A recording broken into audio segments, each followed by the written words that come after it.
Passaggio a metà gara in corsia 5 Emma Aver 29,09, in seconda posizione la Magoga, in terza la Tassotti.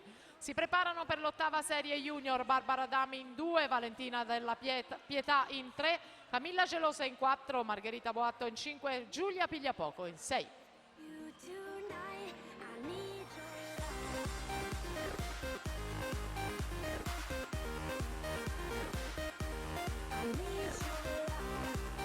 E siamo all'arrivo con 59,68. Emma Aver va alla vittoria sotto il minuto